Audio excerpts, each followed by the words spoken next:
Hey, what's up? Thank you so much for checking me out and tuning in. I'm Val I've. Nice to meet you. And today I wanted to talk about a system that I've discovered. It's a system that works within astrology. And the system that I have discovered is called Numerical Astro-Alchemy. Now, what's cool about this system is that it takes the numerical value of the astrological houses or zodiacs, or planetary bodies that are within these houses, right? It will take the numerical value, and once we add those aspects together, and there are many many aspects in astrology to look at, right? But we can take those aspects and add those values together to reveal to us the hidden alchemy, where once we combine these two energies, what the combination energy kind of unfolds in. And I do this because I believe in alchemy. I think that life is absolutely alchemy. It's just interesting. It's like you can be in a conversation, right? And that one thing that you add to the conversation like changes the wave. I've been in people's comment sections before and this happened, and I just always thought it was so dope. Like, I've been in people's conversations before, and then like the content creator would like come back and talk about it. And I'm like, wow, if I hadn't added that to the conversation, I mean, it doesn't happen every time, and I, do be in these comments, not lurking per se, but I like to talk. I'm a Virgo. Hey, made for me. But I'll do that. And I'm like, wow, like I added to the conversation that alchemize a response, right? We're doing this all the time, every single time, right? If we add to our education, we are alchemizing our potential to do more things, to have more understanding of the world that we're involved in, right? So alchemy is a thing. In fact, I used to play this game called Demigods, and I loved it. I would only get to like, I think you had like 100 of these little like important like life, I guess, elements or whatever, right? Like if you added like fire to sand, of course, I think you got glass. And you take the glass and you add it with like some other thing. And you kind of do, so you keep compounding the alchemy, right? These different elements. And you would get all these cool things. Like you can make electricity. I made a steamboat and shit. I was like, oh man, I'm over here cutting up in this world. Okay. But that's the point of alchemy, right? It's to add things together and see what the new information gives. So when it comes to astrology, and shout out to alchemy, right? Shout out to alchemy. But when it comes to astrology, the alchemy is just like a whole nother level of understanding and why this system truly is a calculator. Like, God truly is divine. I'm gonna say that for sure. God, this is a life that's not always easy. Okay.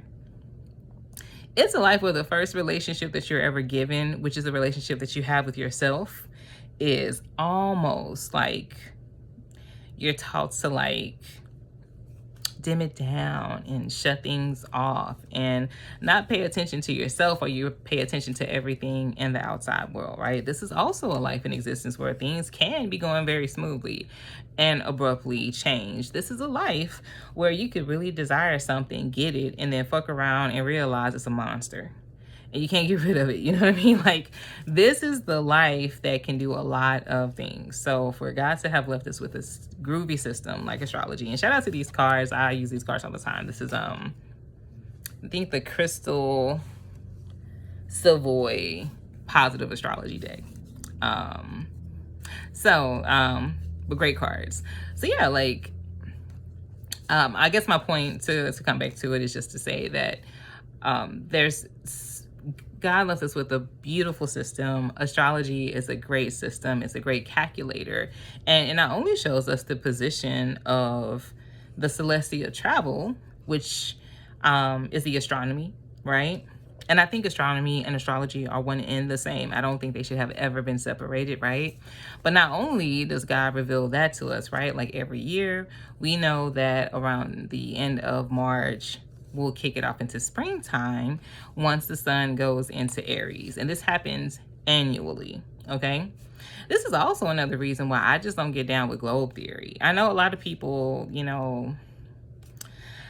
mean, I get it. I don't want that to be a conversation because that could be a whole nother video, right? But like, I don't know. Like, I mean, how are we seeing the same constellations each year on time, all the time, if we're just like floating around randomly? That doesn't seem very random. That seems like real specific. Okay, it get cold specifically in December where I'm at, you know what I mean? And it's a year. Go figure, you know what I mean? So these systems not only work for transiting like the astronomy shows us, but it also works by way of the astrology, the psychology, right? Mother Nature has certain characteristics around winter, right? She cold. Now, any other time you get her a seed, she gonna grow something, okay? But in winter, she turn her back on you. Bitch, I'm tired. I've been feeding y'all more than half this goddamn year. Can I rest? Okay, mama needs some time too. Okay, you have to give her that time, all right? So you can't expect winter to like run like a summer. Do you know what I mean? There's certain characteristics that come along with it, and that's just by nature, by design, right? And astrology really truly does tap into nature and the universal design and signature of God, if you ask me, right? Now, I'm going to go into this numerical astro-alchemy system. We're at the 6-minute mark. I am going to run it on all 12 of the Zodiac houses. And it's going to be groovy, though, right? Because we're going to talk about this by way of the internal and external houses, because the aspect that we are covering today is oppositions, okay? Shout out to your ops, all right? Now, when it comes to opposition, opposition oftentimes is measuring, you know, one thing. It's basically like the different sides of the same coin. Hot and cold are just temperaments. Day and night are just transitions of our cycles and the days, right? As we call it. But these are basically what we talk about when we talk about opposites. So they're the same, they cover the same kind of conversation, but are definitely on opposite ends of the spectrum, because we live in a duality, right? We live in our own off type world, black, white, up, down, right? East, west. We definitely live in that kind of world, and we occupy that kind of space. So oppositions totally make sense in a lot of ways. And I like to make even more sense when we look at the opposition, so that we don't get stuck there, right? Because they are truly working together, right? When it comes to temperament, there's times when you need that skillet hot. There may be times when you need it warm, okay? And then there's times you have to cut it off so it can cool down. Otherwise, you're going to burn your food, right? If you're cooking all day, like, you can totally just like eat burnt pie, all right? You don't want to let that thing be there too long. It's about balance, all right? So oppositions also help us to try to achieve balance and equilibrium within the realms that they operate and represent. So the first of these alchemical balances that we're going to speak of is the walk that we have between the self and the first house. So everything's going to be flipped around, and it sucks. I'll talk about it though. The first house, which is the house of self, and the 7th house, which is the house of relationships, right? Now, in astrology, the first 1 through 6, this is going to be the internal aspect of astrology, right? This is our these are basically our warm seasons. So this would be your springtime and your summertime, right? When it's warm, when it's hot. Then you have, of course, the cool seasons, which are going to be your fall and your winter, okay?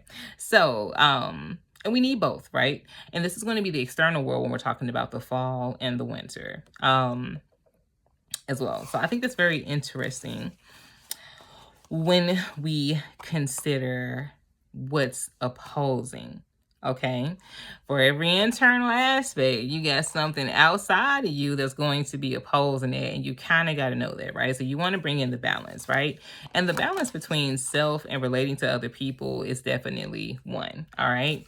Yes, it's absolutely a life that you make it, that you self-start for yourself, right? Like, you are the constant force in your life, and you got to make some shit happen. However, this is not a solo mission.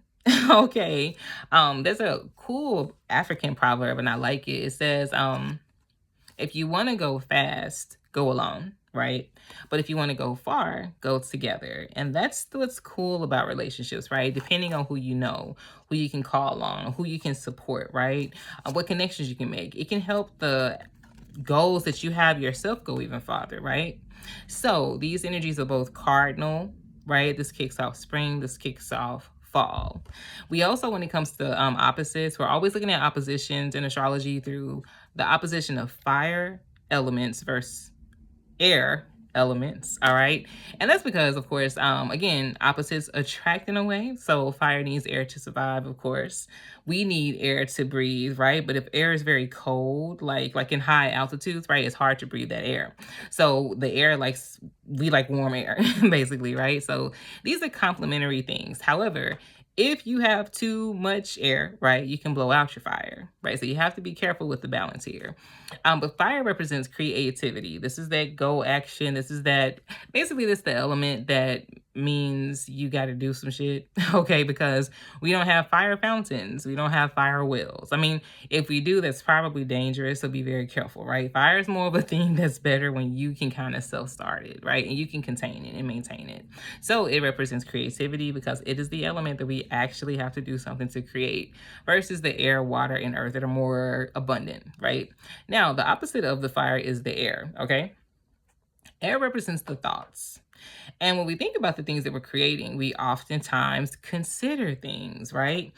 You want to think about what you're creating too, right? In fact, you want to bring this into balance, right? Because you do want to think about your creativity, right? But then you don't want to like overthink it as well, right? So that you don't get anything done. Because I find, especially when I'm overthinking, it's just best to go out here and do something, get active, create, right? Because otherwise I'm in my mind, I'm in my thoughts a lot, and they kind of race a bit, right? So yes, you need to have some thought when it comes to the things that you're creating.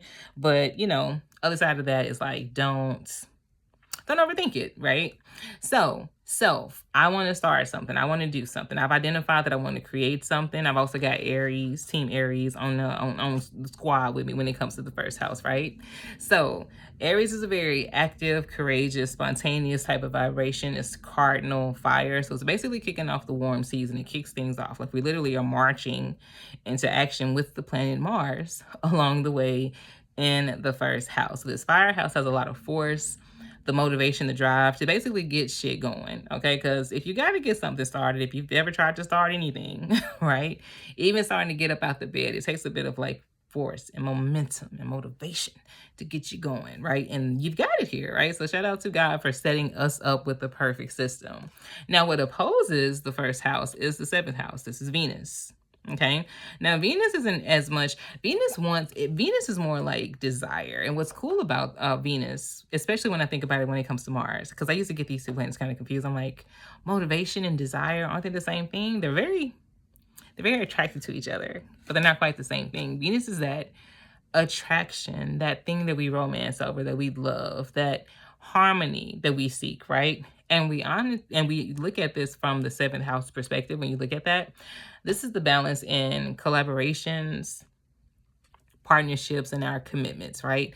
It also represents choices. So again, the first relationship that we're ever given is with ourselves, right? Because we've got to make choices and decisions when it comes to the outside world that the seventh house represents. Again, because it's not a solo mission, right? So what group should I hang around, right? For what I identify myself to want to be involved in. What choices should I be making when it comes to proximity in relationship to things, right, that I am seeking and I desire, right? So it's kind of like that. But with Venus, for sure, desire is ravishing sometimes, right? Because it's beautiful. It's what we are attracted to, okay? And we would love to have, if I'm going to myself link up with somebody, right? I like to have a partnership that I can find harmony with, right? Now, what does that look like? These are opposites, so they don't always understand what that looks like. But when we can alchemize, we can get some more information. So 1 + 7, boys and girls, we get it. It's 8, right? 1 + 7 is 8. And that's going to land us into the very mystical house of the 8th house, right? It gets deep and transformative when it comes to the Scorpio waters that are here, okay? Now, Libra is cardinal, right? It knows how to initiate a relationship, but, you know, like the tip of the scales, she can get fickle, okay? It can get funky, all right, real quick. I can change my mind, okay? So relationships don't always get us to that deep, transformative next level, okay? Especially if someone, okay, your number one If you pull out from that relationship, that 7 like reduces, right? So now you don't get to this destination, okay? But let's say you got everything set up, right? Your 1 are in balance and you got a good 7 on your side, right?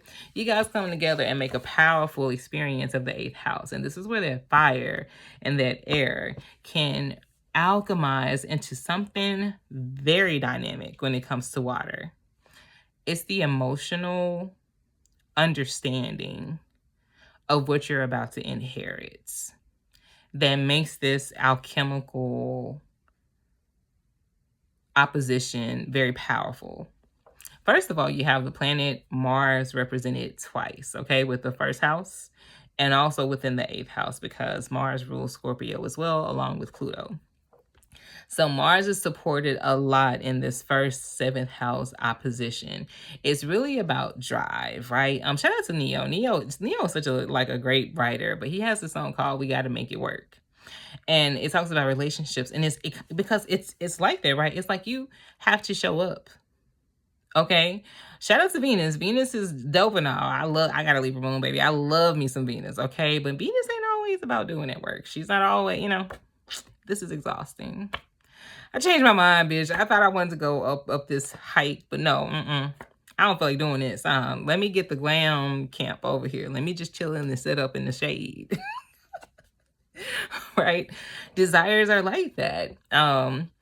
But when you can, in the 7th house also though, because desire is like that, commitments are better kept, promises are better kept, and we ultimately are trying to get towards our desires, right? So once we make choices, because this is the 7th house, we end up at the 8th house, right?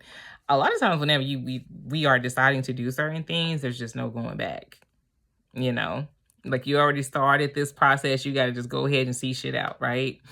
But when we do, we're going to arrive at the inheritance, okay? We're going to arrive at the destiny. We are basically going to be at this mystical, transformative place. It's really spiritual, but that allows us to see what we inherit, right? This is 8th house. This is other people's money. This is basically that depth of relationship where things get deeper. Now, another cool way for me to explain this is, let's say I am a business owner, right? Got my own shop.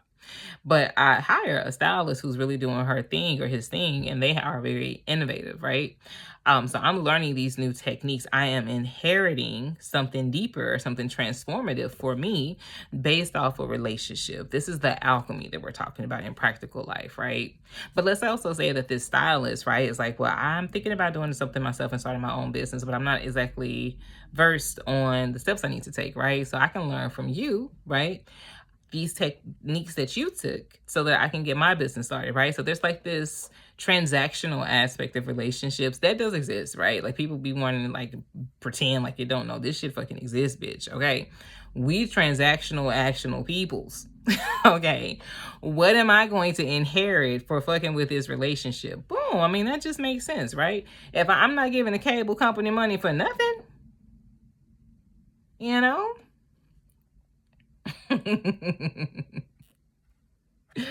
I'm not doing all this stuff. No. Ain't nothing for free, okay? So what am I going to inherit based off the choice of the relationship that I have? Externally, right, with either people or externally within proximity to the things that you desire, right? However you want to look at that, this is a great way to alchemize the energy. You yourself are making choices and decisions that you're ultimately going to inherit the benefit for, right? You're going to reap the rewards of that. Now, this is also the house of fate, fortune, destiny, and death, right? But in these kind of terms, we don't think about death, of course. It's like people leaving this world in the physical. We think about these terms as in this being the transformative aspect of kind of like that, beyond no return kind of thing. You're basically just getting your just dues, right? And that's a particular death. If you are in relationship, for instance, with a healthy body, healthy, positive, conscious living, right? There's a death to that old way of life where you just kind of ate what you wanted and really didn't think much about it, right? you've changed, right? You've transformed. If you are in a relationship, your status better change. Okay. Otherwise, you and your partner are probably going to be having some conversations. All right. So this is what we're talking about. Okay. Unless y'all got that agreement. And that's another thing too, right? Every relationship, like, it gets deep, it gets intense with Scorpio, right? We really understand what the opposite person is kind of leading towards, right? But if you can set up your partnerships with whatever it is external to you, the things that you want and desire, and also the people, places, and associations that you want to be amongst, right? If you can set up those relationships in a way that first house are honoring what's truly going on. Oh, yeah, I'm gonna get real spiritual. I'm gonna teach today, okay? First house is about honoring. It's an identity, right? So before I can begin anything, like, I need to know what's going on with you. What kind of setup are you looking for, right? What kind of contract is this, right? I need to know. I need to identify what is going on here. What are the true motives? But if I can identify that, and I myself can see myself, okay, getting this started, ascending, this is the first house, ascending into the matter. If I can do that and I make the choice that's balanced, harmonious, that works out for myself and the good for others concerned, okay, all that namaste shit, right? If I can do that in a way that's balanced, I can carry my half of the relationship while they carry theirs. And sometimes it's not always like a 50-50, right? Sometimes it can be a 60-40 or a 70-30, 70-30, you know, it just depends, right? I may be having a bad month, but maybe next month I can pick up the slack from my partner, right? The scale is going to scale, okay? It's definitely going to do that, right? It's just what it is. And that's the thing about it, though, right? We don't always want to have relationships that always feel like this, you know? I don't, right? Sometimes we want to get to that other side of things, that inheritance where it's more fixated. It's fixated in how we feel. We truly have an understanding of the passion that's here. We truly have an understanding of what each other's needs are. Okay, this is that deep Scorpionic. That's the thing about the 8th house too. Scorpio is a very interesting sign. Scorpio has this intense matter of understanding motivation because it's also ruled by Mars, right? So while Aries is getting shit started, Scorpio was like, okay, this is what's going to take to get this shit transformed, right? And that's what we sign up for, right? So when we see that beautiful person that we're interested in, right? We don't want it to just always be like, you know, we kind of want at least to kind of understand what we're going to get out of this situation, right? If we do the things that we honor while we make the choice to set this thing up, right? We were trying to get to the promised land, basically, okay? That's the whole point of relationships. We don't want them to always be this back and forth kind of shit, right? Seasickness, motion sickness. Oh my gosh, it's up and down. It's a yo-yo. It's a roller coaster. There's 1,000 songs about relationship fucking issues, okay? Because they ain't got to the promised land yet, okay? And alchemy shows us that there's a way for us to get to the promised land if we can understand these practical principles and see how we can play them up in a way where what's hidden becomes revealed, right? And what's truly going to be revealed in the alchemical process that I've discovered is that we don't want to just have fickle relationships. But love can be very much that, right? Love can be a matter of, I love you today, I hate you later. Love sometimes will need a lot of adjectives in front of it as well. Positive love, toxic love, honey. Transactional love, as we talked about, right? But love can teeter. It can change. So what's cool about this alchemy, right, is one, you've always got that one you can count on, which is yourself, right? But when it comes to relationships, right, let's say somebody's not carrying their weight, or maybe you realize what you stood to inherit and you're like, I'm not signing up for this bullshit, because it worked both ways, right? I'm not signing up for no lifetime of this bullshit, okay? So let me take my one out, right? And that's okay. We've always got the power of one to stand on, all right? But this alchemy is just here to help us understand kind of why the psychology works in the way that it does, why the astrology works in the way that it does. And now, that's pretty much about all I got when it comes to the first house and the 7th house alchemy. Now, I'm doing some shit, y'all, with this new Numerical Astro-Alchemy, okay? I am showing it off. I've been holding on to it for a while. I've been sitting on it for a minute, you know, and I'm going to go through all of these aspects. And there's so many different aspects that we can look at when it comes to numerical astro-alchemy. Again, this is the system where we take the numerical value of the astrological houses, zodiac signs, or planets that they are associated with. We add them to see the secret hidden alchemy that's revealed once we combine those forces. So if you like that, please come back, join me for some more content, as well as, you know, comment what kind of aspects you'd like me to cover. Like, I've looked at this aspect in so many different ways. I've looked at, well, I'll tell you what we're going to do before we do that. Because I want to run it through all of the 12 houses. And I was hoping that in one video I could just run it all, but I'm just telling y'all, it's just so much information that I don't feel right about like rushing it. You know what I mean? Not for me. Like, some people really can shoot off information like that. And I can talk now, bitch. I love to talk. That I can do, okay? But I feel like this is a better way for me to do it. I always am doing this. I'm going to do this. But in this, I am also committed to putting out this content because I believe it's just a beautiful way to add to a great science like astrology as well. So thank you for joining me. If you have enjoyed this content, please subscribe, like, share. Definitely come back because I will be doing this some more. I'm doing a whole ritual and I'm putting out content every day.